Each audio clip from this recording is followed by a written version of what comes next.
देखिए आज के इस वीडियो में हम 12th इंग्लिश एमपी बोर्ड जो कि 2022 में जो फिलिंग द ब्लैंक्स आए थे उसके बारे में बात करेंगे।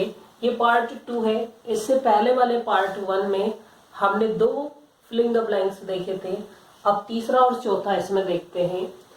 देखिए यहाँ पर गिवन है मैंगोज आर बीइंग, तो अब इन चारों वर्ब्स में से क्या आएगा, यानी कौन सी वर्ब्स की यहाँ पर फॉर्म आएगी। तो सबसे पहले तो ये सेंटेंस आपको पहचानना पड़ेगा कि ये एक्टिव वॉइस का है या पैसिव वॉइस का। एक्टिव वॉइस का मेरा मतलब है टेंस का है या फिर पैसिव वॉइस का।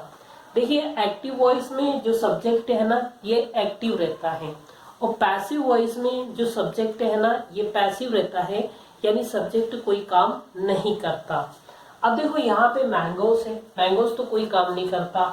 फिर भी एक और तरीका है इसे पहचानने का, जैसे ये आर है, इज एम आर, ये कौन सी फॉर्म होती है, ये प्रेजेंट फॉर्म होती है।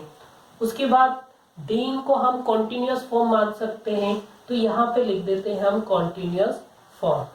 वैसे तो वर्ब की आईएनजी फॉर्म होती है, लेकिन हम मान लेते हैं कि ये कॉन्टिन्यूअस फॉर्म है, तो प्रेजेंट कॉन्टिन्यूअस। अब देखो प्रेजेंट कॉन्टिन्यूअस के बाद अगर वर्ब आएगा तो वो आएगा वर्ब के थर्ड फॉर्म। तो ये जो थर्ड फॉर्म है, ये थर्ड फॉर्म एक तो परफेक्ट में यूज होता है और एक पैसिव में। क्योंकि कंटिन्यूअस के पास हम पैसिव फॉर्म का यूज करते हैं, यानी थर्ड फॉर्म का, इसलिए यहाँ पे बॉट आएगा। यहाँ पे बाय नहीं आ सकता क्योंकि बाय तो खुद वर्ब है।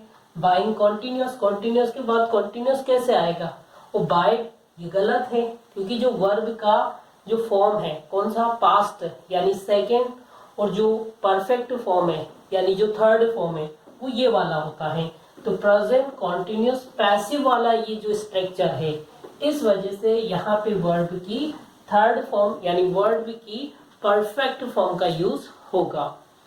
उसके बाद चौथे नंबर का देख लेते हैं, आनंद इज एमए इन इंग्लिश। देखिए यहाँ पे नो आर्टिकल का यूज नहीं होगा क्योंकि यहाँ पे हमें आर्टिकल का यूज करना पड़ेगा। यहाँ पे कोई भी चीज डिफाइन नहीं है। दा का क्या है, अगर कोई चीज डिफाइन ऑलरेडी है तो दा का यूज करते हैं। अब कहने का मतलब है यहाँ या तो ए का यूज होगा या फिर एन का। अब सिंपली आप याद रखिए जो अलार्म होते हैं, अगर आ से लेकर आहा तक इस शब्द का अगर साउंड आता है तो क्या लगा दीजिए, एन। और अगर का से लेकर ज्ञा तक इस शब्द की शुरुआत होती है तो क्या लगा दीजिए, ए। मतलब इसके लिए एन और इसके लिए ए। अब इसको पढ़कर देखते हैं। अब पढ़कर मत देखिए, दिमाग में लिखिए कैसे, एम ए, ऐसे ही लिखेंगे। अब इसका जो स्टार्टिंग अक्षर है, शुरू वाला जो अक्षर है उसको देखिए, ए आ रहा है। कौन से ग्रुप में आता है, आ से लेकर आ तक कहीं ना कहीं ए आएगा। इसका मतलब यहाँ पर क्या लगेगा, एम।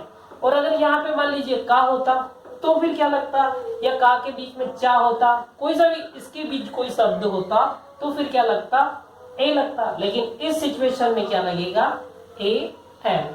होप दैट इस वीडियो से आपको ये दोनों जो फिलिंग द ब्लैंक्स है जो कि 2022 में आए थे, इनके बिहाइंड जो थोड़ा बहुत कॉन्सेप्ट है वो समझ में आया होगा। तीसरे पार्ट में हम कोशिश करेंगे, क्योंकि एक सेट में 7 फिलिंग द ब्लैंक्स दिए होते हैं जिसमें से 5 करने होते हैं, यानी 5 नंबर के होते हैं। तो तीसरे वाले पार्ट में हम तीनों फिलिंग द ब्लैंक्स देख लेंगे।